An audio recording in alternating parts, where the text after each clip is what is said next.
I did some research before this conversation. I saw that you set a target. We want to finance the entire editorial and digital operation in 2030 by all the digital revenue that we have. That's quite hard. Dominic, why do people pay for news? In this episode, Dominic, head of paid content at Süddeutsche Zeitung in Germany, breaks down how they're transforming a legacy newsroom using personalization, product thinking, and a goal to survive entirely on digital subscription by 2030. We've had success after success after personalizing even more modules down the home. How do you get that confidence boost from the editorial team to go up? Editors-in-chief also asked us to go bigger, think bigger, but everybody cares about the homepage. You need to have the editorial team on board, otherwise the going gets tough very soon and you die like a very, very quick death. Dominic, why do people pay for news? If somebody asks you that, what do you typically say? I typically say it's not just because they want to be informed, but also because if they don't have time, they know that they have a news subscription that they can go back to. So obviously we have those people who read the news every day, but then life comes in your way and you might go back to your subscription after a stressful day on the evening, see what has happened. So I think it's people who are really interested in what's happening in the world, what's happening in their local region. We have a strong Munich footprint of our paper as well. And so it's people that are interested in what's happening in the world and want to be in the know. But we talk a lot about the journalism on this podcast, and what is sort of the value of journalism and why is it worth paying for? Yeah, I think it's about finding out something about the world, like I said, and something unique needs to be about it. So I always start on the creator side. So think about something like Stratechery, which is an analysis blog for the tech world. And it's a very different voice. It's unique. And it's a columnist that you follow. And he basically explains the world to you. And that's where we sometimes also can do a good job. So we do have some political columnists in the past and currently that are really good at explaining what is happening in the world. And people that are interested in politics or economics want to have this explaining. So it's like going deeper than just the news value and something new happens. We also have a lot of investigative pieces. We have had some success with in the past, and you need to have a distinctive voice. So it needs to be something that is very unique. So one of our unique selling propositions is the language, for example. So it's in German, and German even can be quite elegant and funny, and that's something that you will find in the sections of our paper where it's possible. So this is like a mixture of traits that you need to have to produce like a kind of journalism that people want to come back to. Dominic, who are you and why are you the right person to be talking about the topic of today, which is sort of the in-between of journalism, product and subscription? So I'm a converted ex-journalist. So I work in product now for 15 years now. But I was a journalist in the past. So I run the subscription team at Süddeutsche Zeitung for the digital subscriptions. So it's a product team that is responsible for everything, basically when it comes to digital subscriptions. But I'm a journalist in my past and at heart still. So news is obviously very important to me. And I discovered that there was like this intersection that you mentioned between news and product. I discovered that there could be like a job for me in 2007 when I worked at Microsoft. They ran their own portal site with human editors, not just AI and algo editors like they do today. And they put up a team and they had an international product team working on their CMS. And it was just so bad. So that I hated that product. And that's when I started going as a super user into product meetings and demanding better tools. And after that job, I actually started as a junior PM in a small unique startup working on a CMS for a startup team. because I was just fed up with what they had. So that's how I got my start into product, and I've been doing product in a media sense almost the entire time since.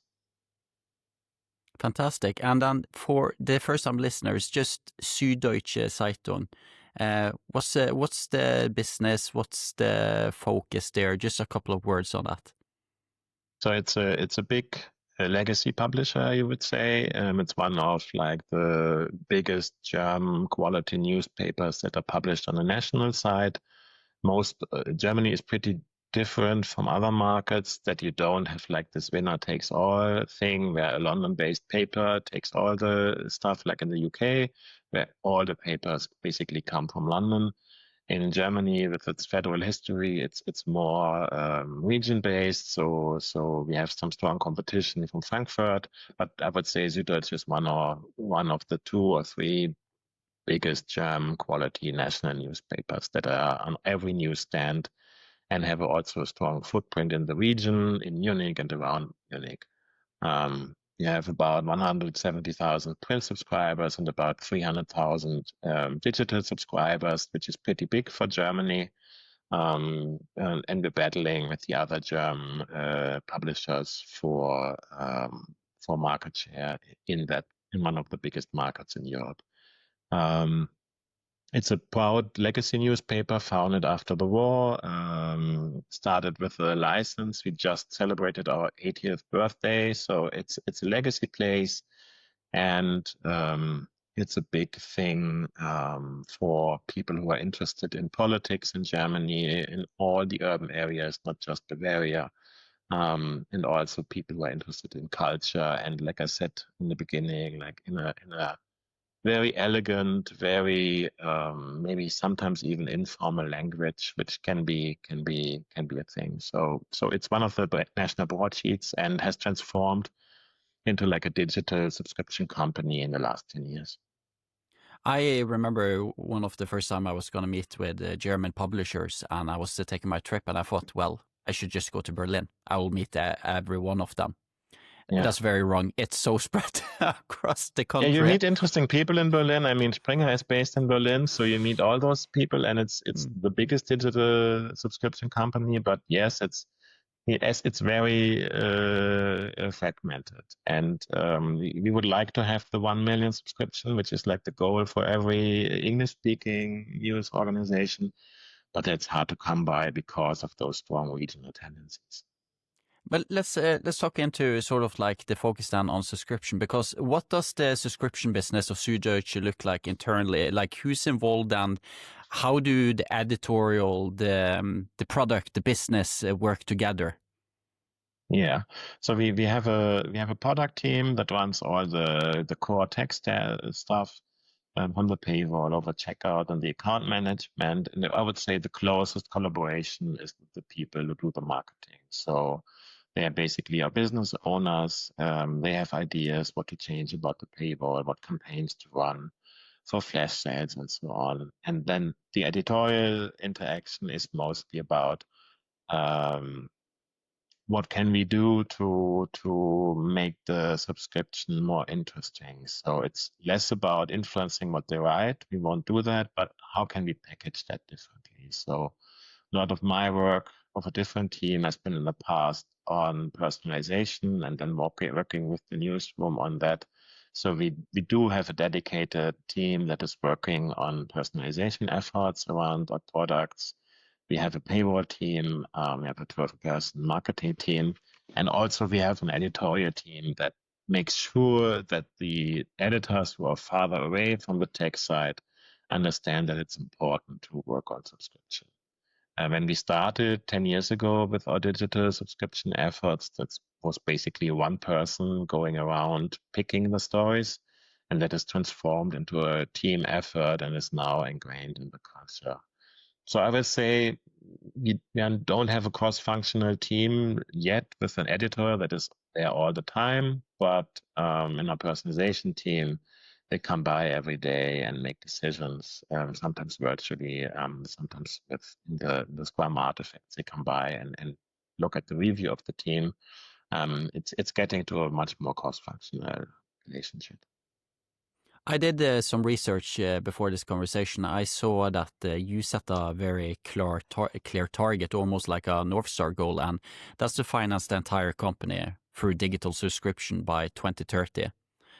What does that goal change in terms of what you prioritize, what you measure, and even what's going to be like the big party when you celebrate that?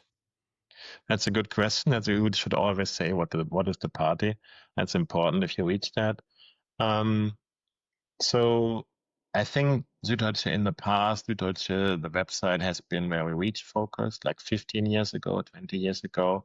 And it changed a lot that we were really catering towards our core audience, the power users, the heavy subscribers. If you look at our homepage nowadays, what that means is that most of the content, about 3/4 of the homepage, is basically locked behind the paywall. So this caters towards our most loyal users and subscribers that come back every day. That's where we started. That's the first person group that you reach into. And the newsroom thinks about how can they super serve this audience and maybe the adjacent audience like casual users. So we know that it's very important not just to talk about German politics, but also what is happening in Munich. Why is there so in Munich the rent prices are extremely high. Munich is one of the most expensive places to live in Europe. So rent and home ownership are big topics. So give people something around that topic. So if you talk with young German couples in Munich or also expat couples in Munich, one of their foremost thoughts is, can we get a house here and what will that change? So we did like an essay on what will change when you one day become a homeowner. So that's something very core to our heart. And to think about how you can serve those audiences better. I think that's the best thing that has changed about the subscriber focus. Because before you were looking at this, the editorial team was looking at this more of like audience, very amorphous. Everybody is interested in that. No, it's not. Think about people who have come for a job to Munich, they want to settle down, they want to get a house, can they afford it, and what will change is very much like talking about like what kind of audience do we have, what do they need, and that is something that has changed in the past. So print was always like what's relevant for the entire world, but people have these other needs besides news as well. And then the New York Times calls it life needs. And this is like, what do I do with my ETF? What will this overheat this market in this current scenario? Or what will happen? And that has changed. Another thing that has changed is that nowadays the homepage gets more attention than the front page of the newspaper. I mean, the title page is basically done in the afternoon, and between 4 or 5 people, more people work on the homepage. And we have started adding like stuff to the news product. So games, quizzes, podcasts, obviously. And games are basically like on a slow news day, you're guaranteed that your customer will come back and take a look at what you have to offer. So we definitely took a page from the playbook of the New York Times there. When it comes to sort of the business and the product side of this, how have you been sort of evolving in terms of what you look at? Because I've seen a lot when publishers been going into the subscription space, it's been a lot about how many new subscribers are we getting, so subscriber numbers.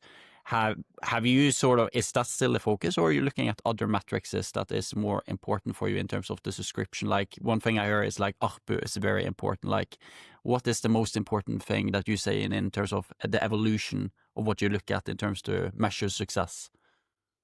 So we actually like to look at revenue numbers. So the business needs to be growing. The digital subscription business needs to be growing in a healthy direction to actually hit that goal that you mentioned before. We want to finance the entire editorial and digital operation in 2030 by all the digital revenue that we have. That's quite hard. We're still not there. But what that means is that you basically need to keep looking at the revenue numbers. If you look at just like the juicy target, 300,000, 500,000, that's easier for people to grasp, but you need to make sure that you don't reach that goal by discounting too much. So one thing that we've really tried in the past to make clear to our customers is Süddeutsche is a great newspaper. It's premium journalism which demands and can afford to demand a premium price for the subscription. So we're a little bit more expensive than the normal regional subscription of a newspaper because we can offer premium content and quite a lot as well. So that has been a very clear and very intended choice to not discount too much. Sure, we had like a flash sale for 80-year anniversary, where you could get the annual subscription for 80 euros, 80 years, 80 euros. That's an easy marketing line. But in the past, we haven't given out those discounts. It's become more difficult, so there might be more discounts in the future, but the goal is actually we want to make this business fit for the future, and that's why revenue is important. If you look at subscriber numbers, it's a better proxy metric for the newsroom, and we still give out or decide on common metrics for the newsroom to hit, like what kind of number of conversions of new subscribers should they produce in a week, in a month. We need that to actually combat the churn. But when it comes down to it, when I look at my annual goals, I don't have subscriber numbers in there. I have revenue numbers in there because they're at the end paying for everything. One of the episodes when you were talking about it, it reminded me of the one conversation I had with Madeline, who is driving the audiences and from Pool, and we talked about like the different stages in subscription for news. Typically, you have anonymous, getting more loyal, those that you registered, and then those just before subscribers you subscribe, and then there's churn. So in simple way, acquisition, retention, and engagement. How do you think in terms of those stages and how you operate when you do sort of paid subscription today? Is that the sort of stages you work internally with, or would you say that you work in a different way? So our marketing team is exactly split up along those classical lines. So they work in acquisition. We have one team that does, for example, the performance part of the marketing side. That's totally focused on acquisition, and two other sub-teams of the marketing team work on engagement and retention and win-back measures. I would say we're not so fully integrated like others who have basically built cross-functional teams or squads along that line. But we know that some of the editors also think about that. It's a big newsroom. We have a couple hundred editors, so there will always be differences. But we do have some teams that keep thinking about, okay, what can I give this audience, this target group that we've identified? And we had like a runaway success, and work on engagement as well, which is pretty new for a classic newsroom. So, for example, there was a big tragedy this year with a very famous German biathlon athlete who died when climbing in Pakistan. And we saw that this resonated much more than just like a famous person dying. There was something else behind that. And we looked into that, and from comments and user research, we saw, I mean, Munich is close to the Alps. People who live in Bavaria are very much into mountaineering. So there is something to actually work more on mountain tours, on skiing, because it's such an integral part of what people who live in Bavaria like to do, and also in other parts of the country. So that is something that helped us to tap into like this engagement in an editorial sense, to think about how can you develop from a tragedy into like a predictable series of articles on that topic. So that's something that has shifted. But I wouldn't say we are like fully engaged around those parts or phases of the funnel yet, also try to think about less of a funnel and more about like double flywheels for people we don't know so much and people who have been subscribers and who we want to retain in their subscription. So yeah, we organized around that, and sometimes you hit like a chance success and then try to extrapolate from it. I want to move the conversation a little bit to one of the things that you mentioned, which is the homepage. We live and breathe homepage in Kilkaya, at least in terms of like now doing the personalization. It's interesting looking at the numbers, because if you think about like direct traffic and homepage being from the Nordic, we see, for example, Finland being one of the best in the world, having almost some of them 85 to 90% direct traffic to the homepage. Rest of the world is a little bit in the game between referral traffic and so on, and then the homepage has different sort of value points. But then you said that now, like the homepage being really important, and I think the homepage is sort of the front door to the brand, if I were to use it in a different word. What does it play in terms of your content, and especially your paid content?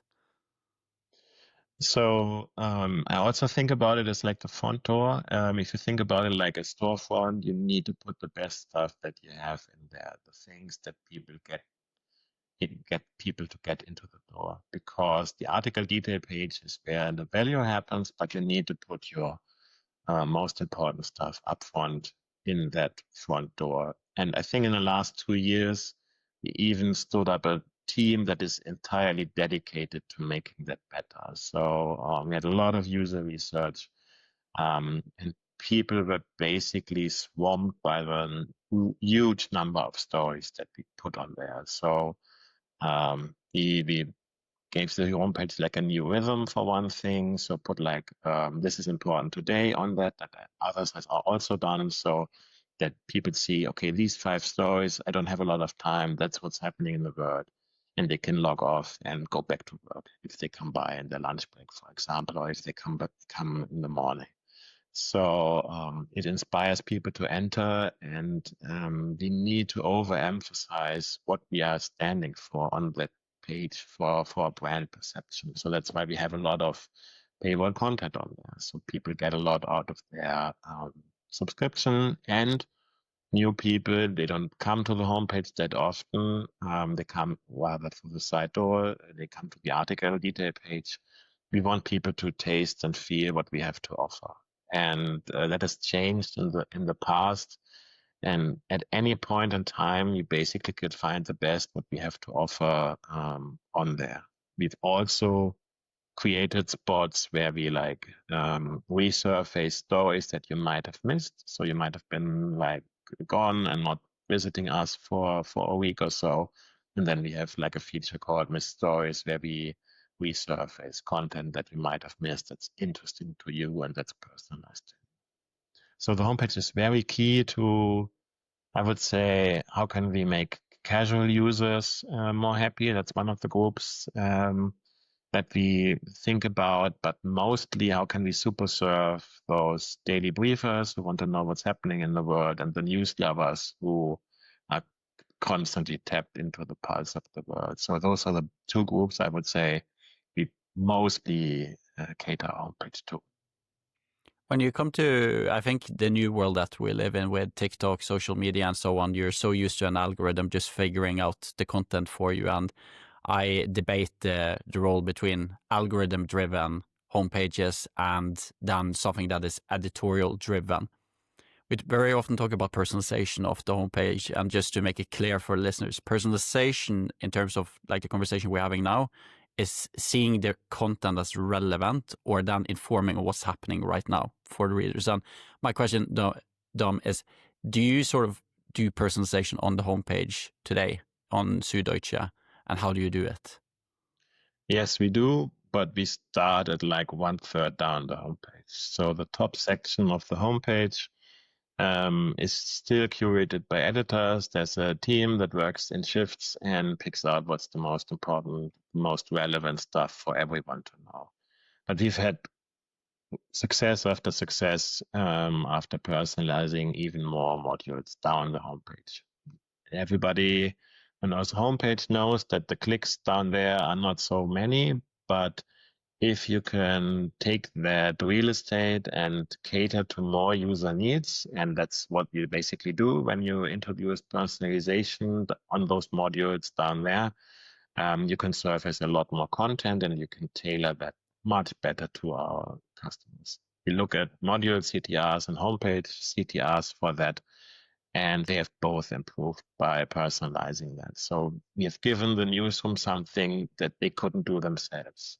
So this change was massive from, okay, the editor picks what's the most important stuff from any given news desk for their own module. And now we've changed that to the algorithm. So we're now rolling out even more boxes on the homepage. And now on 9 different modules that have been personalized, and they all follow different collection rules for that. And actually, it's really been interesting discussion with the editorial team. What should be in there? I think for us as a legacy brand, it's very important to not play around with the homepage when the top section of the homepage, when we can't really recreate what an editor is able to do right now. So that's where we're a little bit limited with our current technical setup. We still want this editorial choice. The SZ thinks this is the most important topic today, be it Trump, be it Gaza, or something else. So we're not giving up that just yet, but actually our editors-in-chief also asked us to go bigger and think bigger, and we might make bigger changes in the future. But currently we're like in this hybrid mode. Okay, we can personalize a lot on the homepage, but just not the top section, and it also already drives engagement rates for that product, and that's a great thing. I think actually with the work that we do also with publishers on the personalization, I think it's impossible to start all the way from the top, because the biggest sort of pushback you get very often is the editorial team, because editors-in-chief, they want to be able to explain why an article is shown over the other, especially one of the things that you want relevant on top is what's happening right now in the community or the world that I'm in. I'm making the case that we see the majority of the clicks happens on the top. That's where you get it. That's where it makes sense. But this is where it doesn't make sense to have like an echo chamber in many ways, because you lose trust and you do not get the editorial team with you on the journey. And sort of, I want to just go down on, like, I agree, sort of starting further down on the page to get the learnings and get the confidence is the right approach. But then you said like your editor-in-chief was less, this is working, let's go ahead. Like, how do you get that confidence boost from the editorial team to go up? And what are the things that needs to be in place to make that work? So let's be really technical. So we do have a dashboard where people from the editorial team can see what stories are being placed in those modules. And we have rules in place that like old content should not be surfaced there. And we have rules for different sections that are different.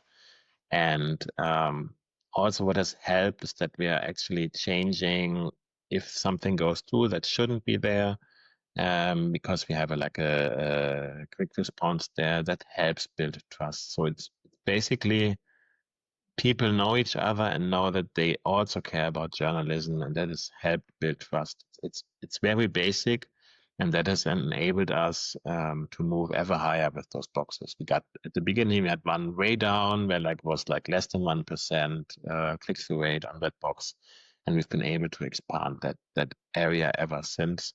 But you need to show results, and the results were staggering. So where in the past there were 70 stories, we could now place 3,000 stories in a week.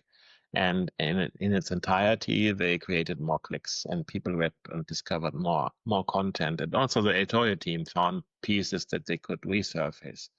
So I think it's been very beneficial, and also making clear that we don't want to step over the line where you get into this echo chamber effect. also made sure that you don't have any duplicates. So that if you go to the homepage, that you don't have like in all those boxes the same story 3 times. We also work very hard to make sure that works. So it's kind of like a mixture and basically getting to know each other, working on that cross collaboration stuff that that helped. In the beginning, I wasn't convinced that starting on the homepage was the right stuff, the right starting point. I thought, let's start somewhere else where it's easier. While that is true, we wouldn't have been able to have like a so great discussion with the newsroom. So we would have started, but nobody would have cared, but everybody cares about the homepage. And it took even a few weeks to be exposed to all the stakeholders who wanted to have a say or had a say in what comes on the homepage. So in the end, I would say let's start on the homepage because you have the discussions, the tough discussions upfront and not just later when you try to get to the homepage from a different start.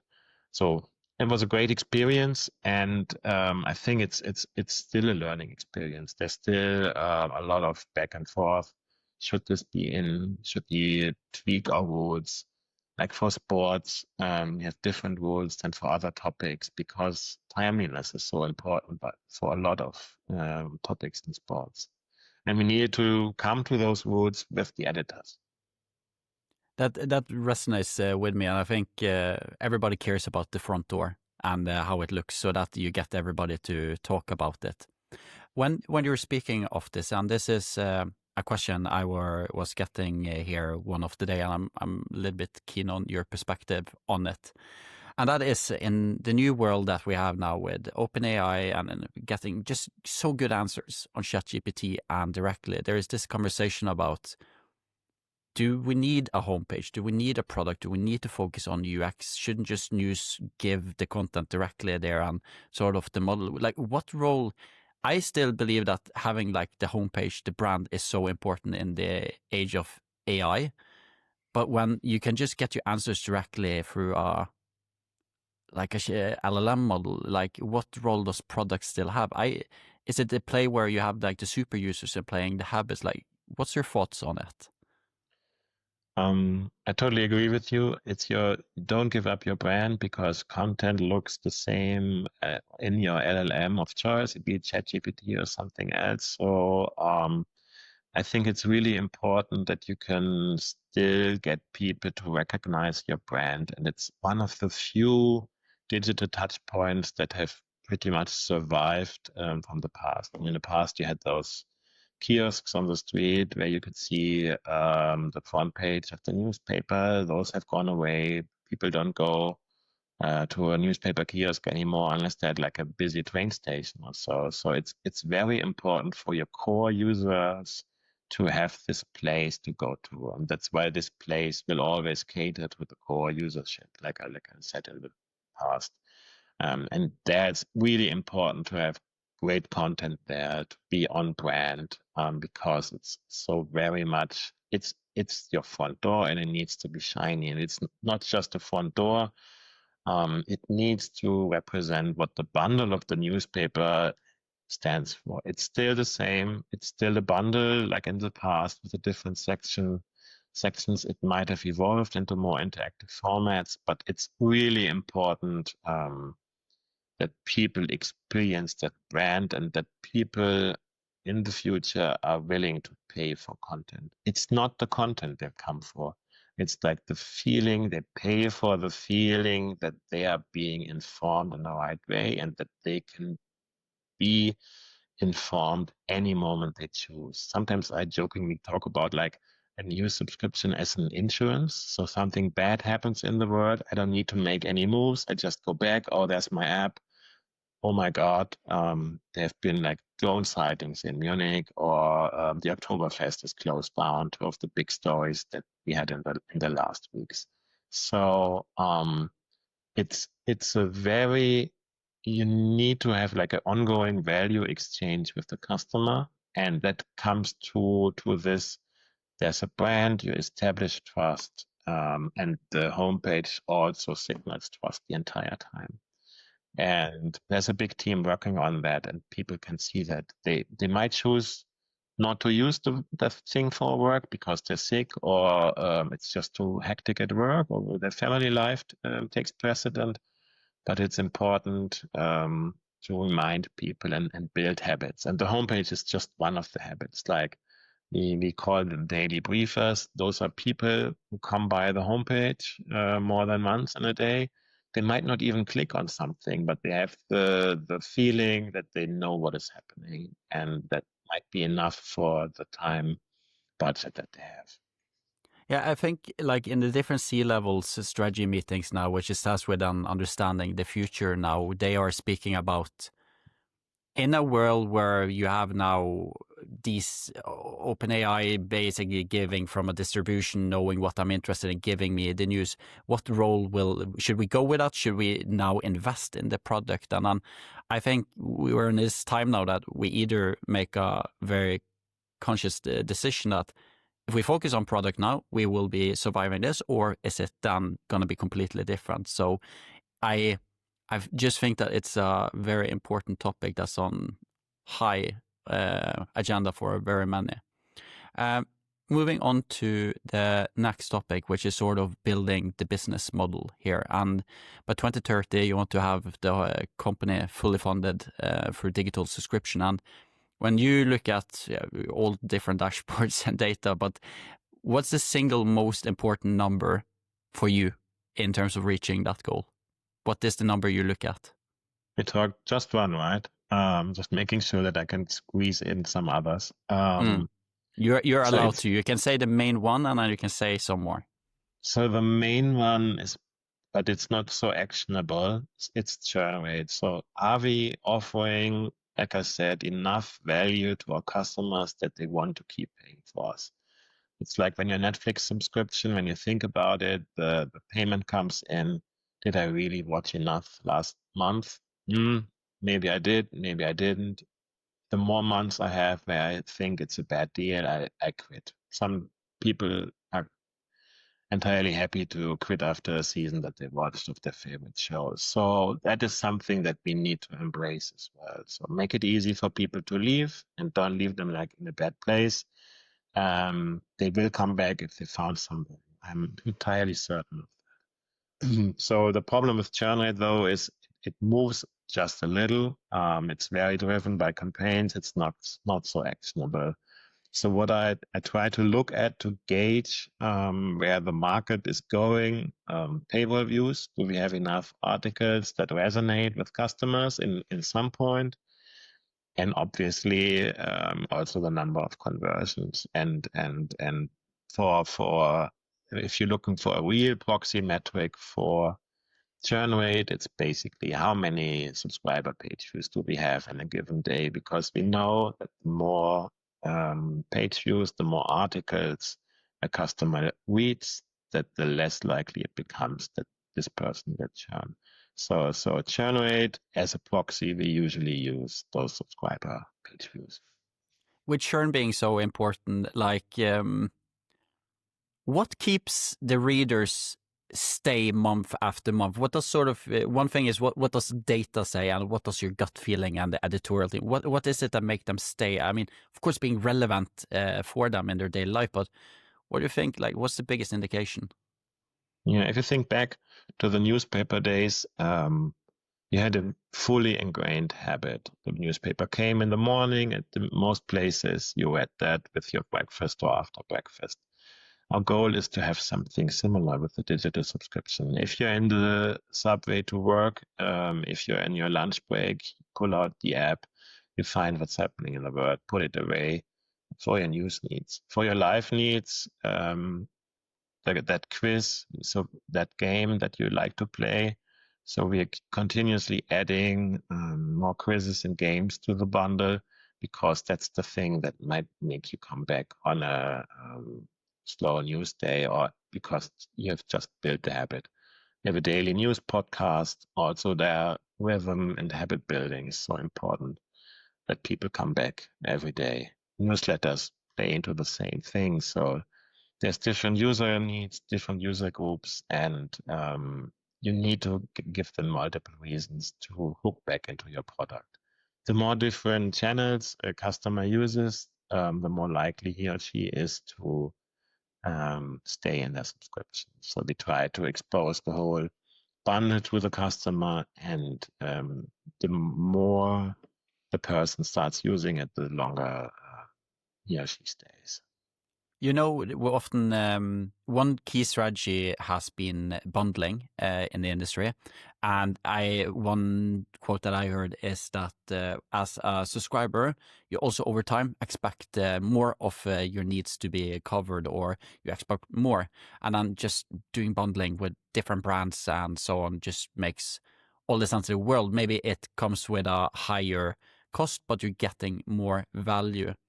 I also heard for like Schibsted in Norway with VG is sort of having a bundle of like TV shows and an editorial and sharing that amongst the multiple people in your family. If the father churns a subscription, he needs to hear from his daughter why he did that because she is watching something. So you need to make it so hard for a subscription to be there. So my question is, are you guys doing bundling? How do you think about bundling as a strategy to combat churn? And that's exactly the way we think about bundling. Bundling is for us not an acquisition strategy. It's mostly about fighting against churn.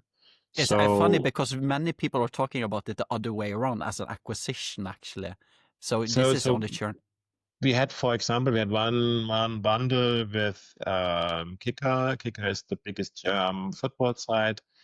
Massive reach. They just started out last year with a subscription model, and we gave away half a year Kicker Plus subscription, get access to their exclusive content for free if you are already as Süddeutsche Zeitung SZ Plus customer. We made sure that we only made this offer to our customers who are already interested in sports, because sports is still a niche audience for us anyway, and that drastically reduced churn for this user group. So that's a really, really key example and shining example of a great success in subscription bundling. You need to find something that fits together with you and is just enough often. There needs to be some kind of perpendicularity to it. So we have sports coverage, but it's different than the Kicker coverage. The Kicker coverage is very down to the nitty gritty. They have tickers, they have everything. And our sports coverage is more like it sometimes feels if you're reading the culture section. It's a very elegant language. And that's where we found that there was a real fit. You get this very hard, fact-based ticker journalism, and then you get some of them are more eloquent, longer pieces of journalism. And that seemed to be fitting. But then it's really hard to find pieces to fit into your bundle. Podcasts are another thing.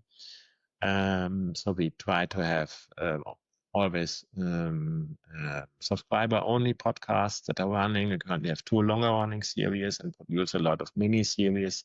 That's also something that you can learn from the Nordics, that it basically makes sense to have your own podcast studio or even platform. So, but finding those bundles that really make sense and drive business has been hard. So one of the things that we don't believe in a lot is basically bundling our product with a different regional title, because we're already a regional title and a national title as well. And we have tried that in the past with very limited success. And that's why for that kind of bundle, we don't see a lot of, it just doesn't fit with us. It might fit with others, but it's not a fit with us. So bundles are really hard, and we try to use them as an acquisition, as an retention play. So we have not put them in the storefront, so to speak. You couldn't buy those Kicker plus Süddeutsche Zeitung subscriptions really in the beginning, because we heavily thought it's a retention play. And I totally am with you. You need to increase the value of the bundle if you want to increase in the end the price of the bundle, and those two at least need to go hand in hand. I'm just super curious on what you said in terms of the bundling of being a local publishers. You have those local publisher groups that have been very successful. I think about Amedia in Norway, which has Alt Plus, which translates to Everything Plus. You get access to all of the local publisher groups, and it claims to at least to be quite successful. Like, what would you say is sort of, you said you tried it, what didn't make it work in that sense and made you sort of focus on different way? So one of the things that is very different is a numbers game. So I told you, so we have 300,000 subscribers, and in order to grow, we need like a number of four-finger number every month to actually add new subscribers. For most regional publishers, it's just a couple of dozen, maybe 100, maybe 200 that they need to add. So there are different expectations in the game. And all the regional titles have some kind of international or national coverage as well, maybe through wire services. And we just couldn't make the product work. I think something like what the media does, this whole entire catalog, that works, but it's a very fragmented landscape in Germany, because so we've been talking about like 2 or 3 publishers that have a cooperation, and then there's not enough value. You don't get like this massive impact of like, oh, I could get 100. We have not looked into that. There's just no like publisher which we could do that with. I don't believe that it works on a 1+1 basis. That's just too little for us for the effort that goes into that. Looking into sort of like churn being so important and being in control over the churn and then building on the existing base, one part that's going to the acquisition, one, like, let's say just buzzword in the industry has of course been dynamic paywalls. So dynamic paywalls is, I'm better at giving this offer, like the typical, if you and me take the plane to Oslo from Munich, you might have been paying a different price than what I've been paying on the ride. In sort of this world, dynamic paywall is a little bit on the distribution between the free content and paid. On the free content, it maybe is better at defining, should this be a paywall, at what price? Have you tested it? Is it worth the complexity? What's your thoughts on like dynamic paywalls, and even would you define it different than what I did? I think we should test it. We have not tested it yet. So we started moving to a different subscription management system 2 years ago, and we're still in parts of our teams working on that move of moving subscriptions from one system to another. I think there's something to it for those people who might be price sensitive and will not buy the entire offer. But at the other side, on the other hand, we have seen that our hard paywall model actually has worked for 10 years and continues to work. And for us currently, the risk is so high that we've put it off like until the middle of next year. So we might do it. I'm convinced we will do it in the end. I'm not so sure that we should do it right now, because of the complexity, because of all the numbers you need to watch. So we're pretty happy that we chose a hard paywall model. So we actually make sure that you can't circumvent it with the usual JavaScript workarounds. We will do it in the end, I'm sure, but we haven't done any tests. We've seen with some colleagues of ours who have done tests, we've seen promising results. So I'm totally convinced that there is something there, but we haven't done that yet. Well, so I take it today is that the editor-in-chief then decides this content should be paid, this should be open and free today. No, it's just too much content for like one person. So usually the news desk, like the politics desk, decides what's going to be a plus piece that's behind the paywall. They have some help in that. So we have some editorial guidelines, like opinion pieces should always be paywalled because they're just so important to our brand, and some other rules. And they are also advised by an editorial team that has been looking at the numbers for plus pieces in the past and has a pretty good track record of picking the right one to paywall. We still have a lot of content that is not behind the paywall. If you think about our news blogs or live blogs for news events, if you want to know what's happening in Berlin, in the German politics, in the Bundestag, or if you want to know what's happening with Trump or with Ukraine or Gaza, we do have blocks for that, so you can stay informed even if you're not paying for a subscription. I think that there is this sort of like editor in the loop. I mean, they have just a great instinct in understanding like this should be then paid, and then dynamic maybe is worth in sort of the free part. But then I remember my conversation with Eva Krustok, who's the Chief Innovation and AI Officer at Delphi. They have the highest subscription rate in terms of the population in Estonia in the world, I think, and he argues make hard paywalls great again, because he just basically says it's a great way to educate also the readers that this is our most valuable content, and that has a price to then fund journalism. He uses an argument, but I think if it's a winning strategy for a long time, you see after a time if you have to go with dynamic. I haven't made up my opinion yet on it, so I wanted to check here with you. We will do that. Basically the same. So hard paywall, if you have great content, I think that's a must and a given. Then a hard paywall will work. We've seen runaway successes with pieces that would not have worked on a different side. So for example, at the beginning of the Ukraine war, we had like a long piece by German philosopher Habermas, and that was like a runaway success of that year. And that's something that is fitting with the brand that we had exclusively. And that's something that always, that's like very hard to come by, and you need to hard paywall that because you only have those content pieces a couple times in a year. So the hard paywall is very beautiful. It's very important for us that you can't bypass that so easily. So we keep spending time on that. I totally agree. I still believe that there are people who will never ever get a subscription, and we might as well try to earn money with them on the ad side. So I'm convinced that there's something that can be triaged. Yeah. One of the key aspects in terms of getting readers to pay for content, and we discussed this, but I want to dig into it, is habits. And habits are so difficult to change, but yet if we have habits, we are very strong. And how do you think that you build habits for your readers, for them to come back again and again, wanting to read what you have to offer?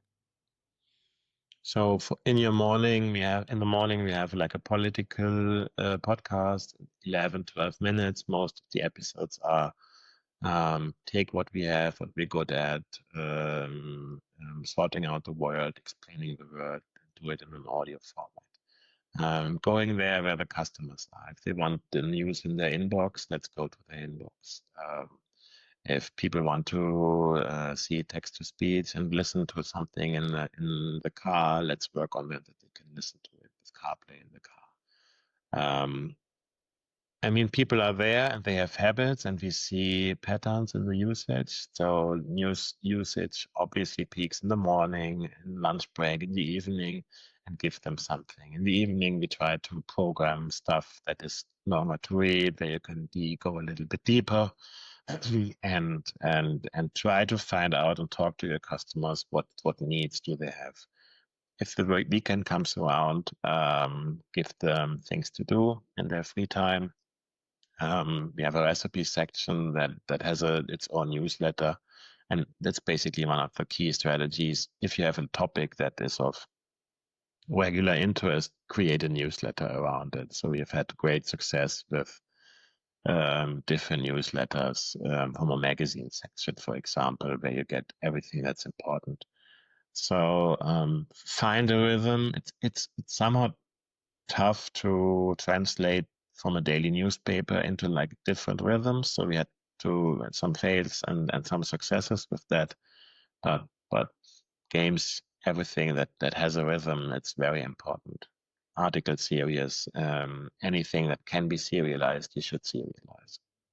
I like that. So making sure that the habits during the day are met by the different ones in terms of how you want to consume the content essentially is a big part of it. But then I've done a little bit homework again, as I said in the beginning. So you have something that you have on Süddeutsche called Discover, maybe as a way to give the readers time to breathe almost, because you have a lot of news happening. You have this term news fatigue happening. What's the idea behind it? So the homepage can be overwhelming. So at any given point in time, there's like 100 things on there, and it's literally 100 things. And I think there's a case for a stronger curation. So what we do, we introduced a new tab in our news app, which is pretty successful with subscribers, where they have like 4 different sections, and one of them is basically go deeper, give me something longer to read. The other one is like do something, where people can see how change happens in the world.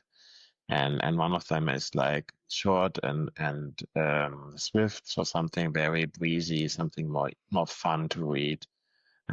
More about the croissants and less about the pastry if if your shop were like a bakery. And that's something that we're trying now. It's pretty new. It's been out for a couple of weeks, and we're trying to get people who are turned off by all this barrage of bad news and give them something that they can engage with. We have that content, and it's just different. It's a more visual way of presenting that content. It takes a few pages from like Instagram story formats. Still, in the end, you get on an article, but it's more like a reading list, or we suggest you read this if you're in this.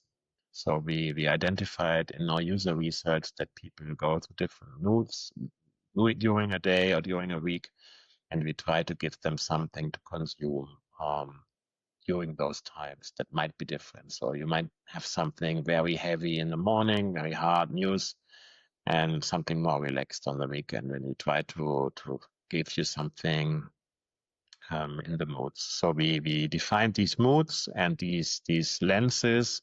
They go across news sections, and our machine learning collects stories that might fit those. If we present them like in a story format, so you can scroll through them in your app. It's a very mobile native format. It doesn't even work on desktop. And so people can see a different way of presenting like stories. It's not so teaser based. It's more about the visuals. We touched upon a little bit in the beginning when we were talking about building the subscription and revenue businesses. The question I got in terms of what role product UX will have in a world where the OpenAI and ChatGPT just fueling you the questions you want on the go. Now, with a lot of deals happening with these AI companies, do you think there's a world in terms of revenue where we will land like fair licensing deals between AI companies and media outlets? Or what would that look like? Like, how do we create sustainability, and are we potentially signing a deal with the devil with these companies if we do? Well, they serve a need for the customers, and if people want to consume news through those LLMs, we also want to be there. So we try to partner with them if we can. We try not to sue them. We try to partner with them and give customers something. I think it will become part of our distribution landscape. Like Google News is important, Google Discover has become important.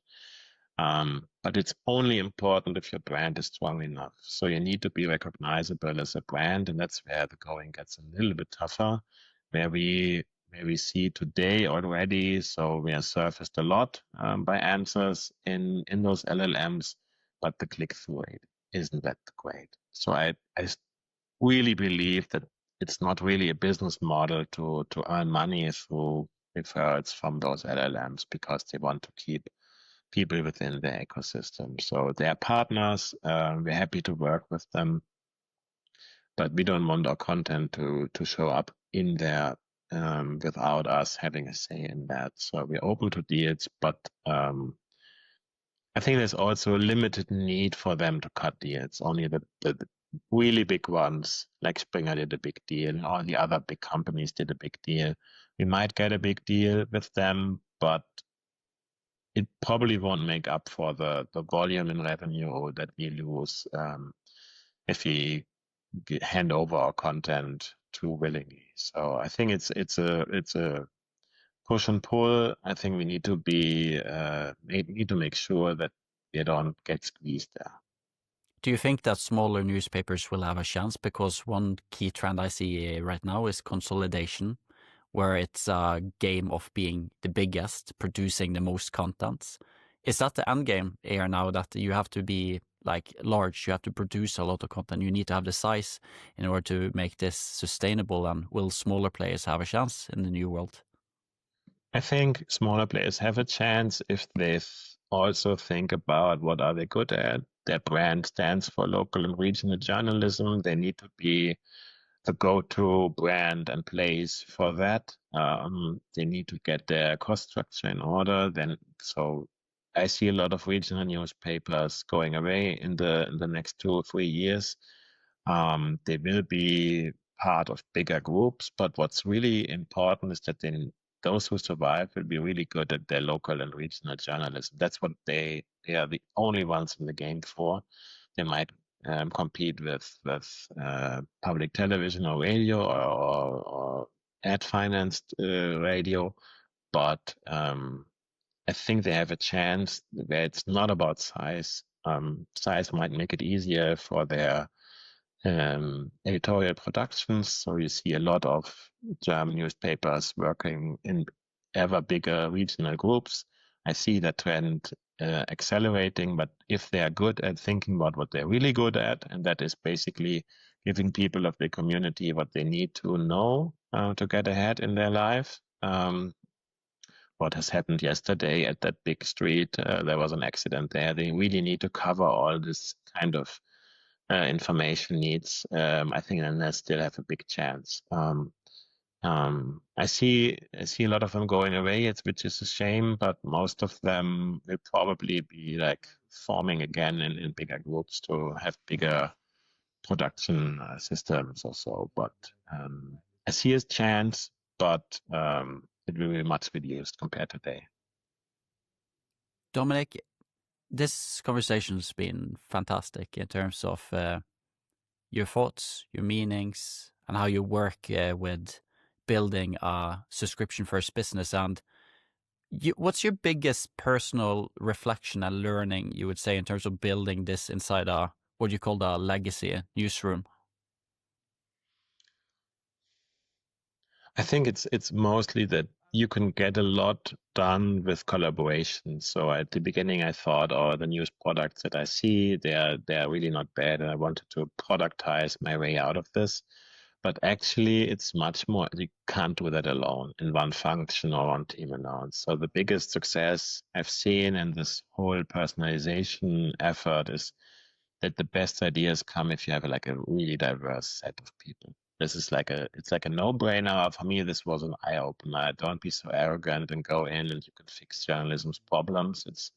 It's like an anti-pattern. No, you need to have journalists there. You need to have designers there, and you need to have developers there, and then something magic happens.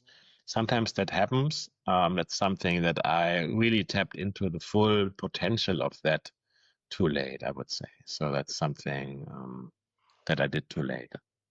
Yeah, because that was my next question. Like, what's something you believed early on that you now see differently? Is this sort of like just productize your way in without the editorial part in, or would you say anything different? No, you need to have the editorial team on board. Otherwise, the going gets tough very soon, and you die like a very, very quick death. So have like editorial sponsorships for the product ideas that you have is really important. And that comes to building trusts and working with them on a day-to-day basis. So I did a talk once where I talked about that the asset is very much a legacy company. You have the publisher side, the business side on where I work on one hand, on the editorial team on the other side. But it's not like that they don't want to talk to one another. It's more like that they have been like siloed off, and there's potential on both sides to build bridges, and there the fun things happen and the new features and everything that we've done in the past that has been really like a breakout success. Also, the games have been informed by what our readers in the newspaper and the magazine have been trying to quiz in the print times. So where we collaborate, we can create better products. I strongly believe that one. On that point, when was the last time you felt like really, really, truly proud of what you together with team built? Like that really amazing feeling. Wow, incredible. So you talked about ARPU once. So one of the things that we did, we created like a business subscription product this summer, where we bundled a lot of products in. And that was like 15 people from different teams, even different companies coming together, even though they were in their summer break and didn't want to pick a big new project, but we did. And we launched a new subscription called SZ Pro with our daily newsletters that come from Berlin, from a team in Berlin. That has been like a big thing because it broke through those barriers, and it wasn't important who you reported to. Everybody was just excited to make that work. And I think we really created a great product in like 3 months' time. And I think those big team experiences, they always rank highly for me. We have a closing tradition on this podcast, Dominic, which is the previous guest gets to leave a question for the next guest, not knowing who they are. Last guest I had on was Bente Hovin, who is leading the national measurement in Norway through the Association of Media Publishers in Norway. She has one of like the core biggest challenges that media publishers are standing up against right now. And that is what they saw in Norway right now, and I think this is a global number as well, that the global platforms today hold about 50% of the advertising market and eating more up of it every single day. What should publishers do to gain more of that advertising income and compete more effectively with the global giants? So we are a subscription first company, and I work on subscriptions, so I don't have too much of an ad background. But where we see success and even growth rates is where we can offer something that the global giants can't do. So we have those integrated deals where you get something in print, something in digital, it's guaranteed contacts. And those things, those are very regional based in Bavaria. They're doing a really good job at selling those and creating value for the ad customers. And that's sometimes very much integrated and not something that you can put together in a self-service tool. So that is something where we have value, and where the reach that we have is still very important for the advertising customer. I think it's one of those things where you need to sign off on you need to sign over your big budget stuff. And you can also maybe, like what we also do for the big branding campaigns, we work with a big German conglomerate of advertising related publishers. So we work with IQD, and we can create some size out of that. So that's the other thing. So either go very niche, very regional, very bespoke, or get to a reasonable size and reach with your corporation in the advertising space. Those are the two things that we are doing. But still, we don't see advertising growing like 2-digit in the future. We want to just keep it happy and stable. That would be great. Yeah, it seems because the reason I think it's an interesting question is given your role head of like paid content and driving that. Would you say that you should then maybe more focus on doing the subscription and sort of be happy with how stable advertising are and go towards subscription is the direction right now? So I think there's a reason why the global giants hold this percentage. They just have a great advertising product, to be honest. We can't match that. That's why it's easier to spend money with them than with us. That's great. The other thing where we see some results is that our subscribers are very interesting for an advertising customer because we know a lot more about them. So there's something in leveraging your number of subscribers, but still it's a rather small numbers game, to be honest, compared to like those huge numbers that you have at Facebook or Google. So advertising remains our business number 2, but it's number 2 and not number 1. And finally, do you have a question for the next guest, not knowing who that person is or where they work or what they do? Yeah, so I talked a little bit about that. So I strongly believe that the journalism that we provide, people don't buy just the journalism, but they also purchase the feeling of being informed. And I'm trying to wrap my head around that. How do you measure if your journalism provides enough value or opportunity for those people who want to be informed? So I find that really hard to measure that. That's something that I would put to your next podcast guest. I'll make sure to deliver it. Dominic, thank you so much for your time, all of the great thinking and answers. So thank you so much for doing this. Thanks, it was a pleasure.